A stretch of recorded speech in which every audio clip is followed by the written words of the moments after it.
میر ان نیم باز آنکھوں میں ساری مستی شراب کی سی ہے۔ السلام علیکم سامعین، میں ہوں خرم شاہ میر تقی میر کی دوسری غزل کے ساتھ آپ کی خدمت میں حاضر ہوں۔ آج ہم بات کریں گے دوسری غزل پر، پیری میں کیا جوانی کے موسم کو روئیے۔ تو پہلا مصرع یہ غزل کا ہے، تو ہم جانتے ہیں کہ غزل کا ہر شعر جو ہے وہ اپنے خیال کے حساب سے ایک الگ اکائی ہوتا ہے، ایک مکمل اکائی، ایک مکمل نظم ہوتا ہے۔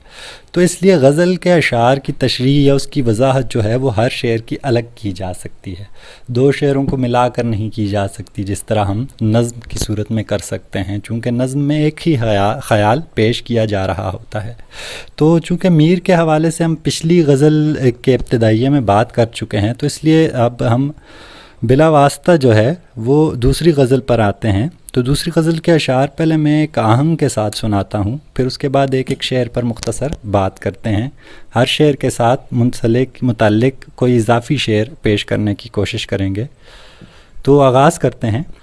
پیری میں کیا جوانی کے موسم کو روئیے، اب صبح ہونے آئی ہے ایک دم تو سوئیے، اخلاص دل سے چاہیے سجدہ نماز میں، بے فائدہ ہے ورنہ جو یوں وقت کھوئیے، کس طور آنسوؤں میں نہاتے ہیں غم کشاں، اس آب گرم میں تو نہ انگلی ڈبوئیے، اب جان جس میں خاک سے تنگ آ گئی بہت، کب تک کس ایک ٹوکری مٹی کو ڈھوئیے، آلودہ اس گلی کے جو ہوں خاک سے تو میر، آب حیات سے بھی نہ وے پاؤں دھوئیے۔ تو میر تقی میر کی ایک عمدہ غزل، عمدہ ردھم کے ساتھ، عمدہ اس کی روانی کے ساتھ غزل، روئیے سوئیے کھوئیے ڈبوئیے، اس کے قوافی ہیں جبکہ ردیف موجود نہیں ہے۔ تو جس غزل میں ردیف موجود نہ ہو اس کو ہم غیر معروف یا غیر مردف غزل کہتے ہیں۔ تو یہ ممکن ہے، مگر قافیے کے بغیر غزل ممکن نہیں ہو سکتی۔ تو پہلا شعر دیکھتے ہیں کہ پیری میں کیا جوانی کے موسم کو روئیے، اب صبح ہونے آئی ہے ایک دم تو سوئیے۔ ایک دم سونا، گویا میر تقی میر اپنے آپ کو مخاطب ہیں اور کہہ رہے ہیں کہ اس بزرگی کے وقت، پیری کے وقت، جب بوڑھے ہو چکے ہو، جوانی کے دنوں کو کیا یاد کر رہے ہو؟ گویا ساری رات گزر چکی ہے اور تم اپنا عہد شباب، اپنی جوانی کو اور اس حسین یادوں کو، ان کو یاد کر رہے ہو، تو اس کا کیا فائدہ ہے؟ تو بہتر ہے کہ سو جاؤ، ساری رات تم نے ضائع کر دی جاگے جاگے۔ میر خود کہتے ہیں ایک اور جگہ کہ عہد جوانی رو رو کاٹا، پیری میلی آنکھیں موند، یعنی رات بہت تھے جاگے، صبح ہوئی آرام کیا۔ تو اس شعر میں تو وہ پوری زندگی کو اور یعنی جوانی اور بڑھاپے سے تشبیہ دے رہے ہیں۔ تو یہاں اس شعر میں بھی جوانی اور بڑھاپے کو یعنی اور نیند کا تذکرہ ایک ساتھ ہے کہ اب بڑھاپے میں تم جوانی کو یاد کر رہے ہو تو یہ فضول ہے یاد کرنا۔ اگلے شعر میں میر کہتے ہیں کہ اخلاص دل سے چاہیے سجدہ نماز میں، بے فائدہ ہے ورنہ جو یوں وقت کھوئیے۔ تو ایک سادہ اور شعر ہے کہ جس میں اخلاص کی دعوت دی گئی ہے، لوگوں کو، سب کو، عبادت کرنے والوں کو، زاہدوں کو کہہ رہا ہے، اور بلا شبہ اس میں کوئی شک نہیں ہے کہ اعمال کا دار و مدار نیتوں پر ہوتا ہے، اور اعمال کی قبولیت جو ہے وہ اخلاص کے درجوں کے مطابق ہوتی ہے۔ تو اگر اخلاص ہے تو نماز ہے، اخلاص نہیں تو کوئی عبادت نہیں۔ تو میر اسی کا تذکرہ کر رہے ہیں کہ اگر نماز میں، عبادت میں، آپ کی محبت میں، تعلق میں، رشتوں میں خلوص موجود ہے تو سب کچھ ہے، اس کے بغیر یہ کام جو بھی کیا جائے وہ وقت کھونا ہے۔ میر خود ایک جگہ کہتے ہیں ایک شعر میں کہ سورہ اخلاص کی پڑھی برسوں، میر رکھتا نہیں ہے یار اخلاص، کہ ساری عمر جو ہے اخلاص، سورہ اخلاص پڑھتے رہے لیکن پھر بھی اخلاص جو ہے وہ اپنے اندر نہ آیا۔ تو خلوص کی دعوت اس شعر میں بھی ہے، اس شعر میں بھی ہے۔ آگے چلتے ہیں، میر اگلے شعر میں کہتے ہیں کہ کس طور آنسوؤں میں نہاتے ہیں غم کشاں، اس آب گرم میں تو نہ انگلی ڈبوئیے۔ غم کشاں، غم کھینچنے والے، کش لفظ سے ہے، کش کا مطلب ختم کرنا، کش کا مطلب کھینچنا۔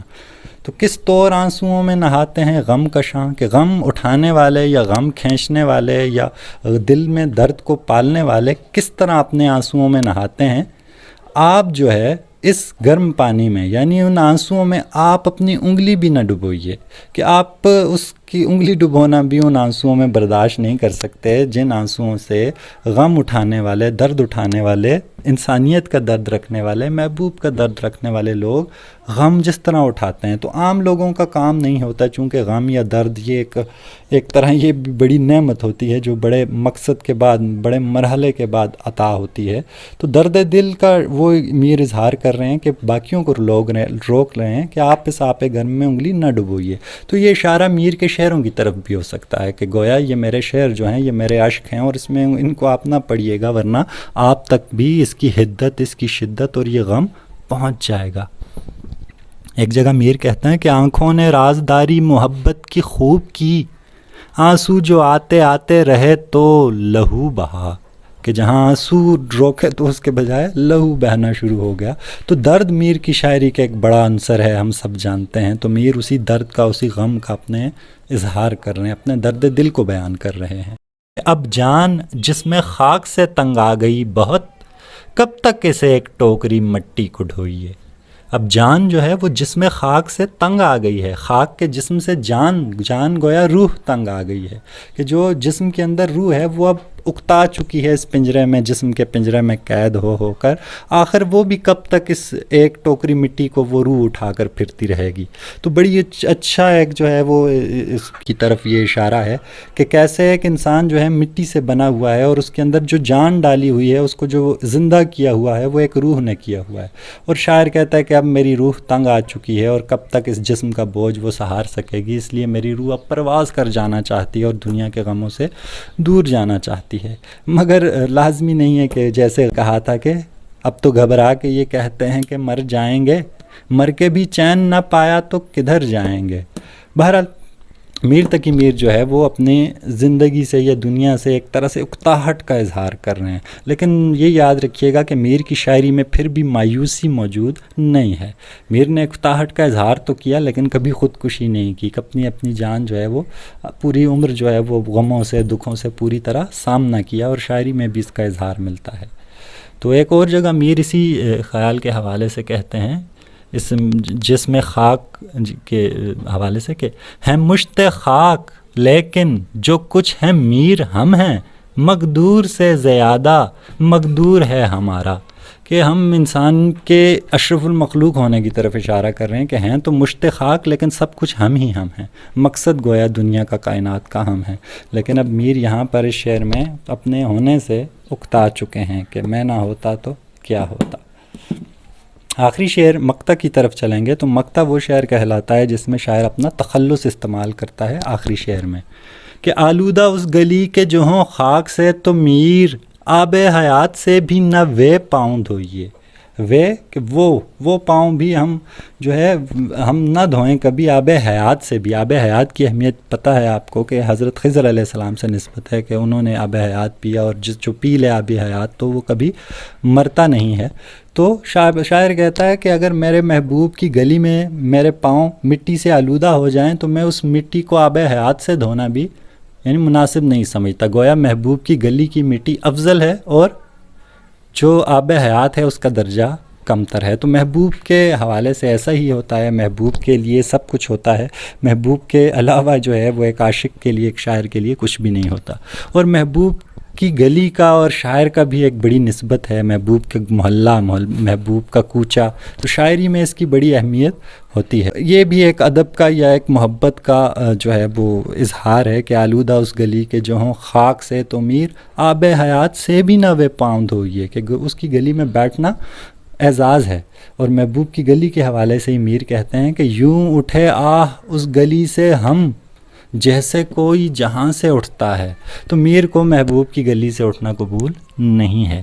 تو میر اپنا ادب جانتے ہیں محبوب کا، محبوب کی گلی کا، اسی لیے میر نے کہا تھا کہ دور بیٹھا غبار میر ان سے، عشق بن یہ ادب نہیں آتا۔ تو میر تقی میر کی ایک اور عمدہ شاندار ایک خوبصورت غزل تھی، تو امید ہے کہ اس کی ہم نے فہم حاصل کی ہوگی، میر تقی میر کے خیالات اور اس کے ذہن تک ہم نے پہنچنے کی کوشش کی ہوگی۔ تو بہت شکریہ۔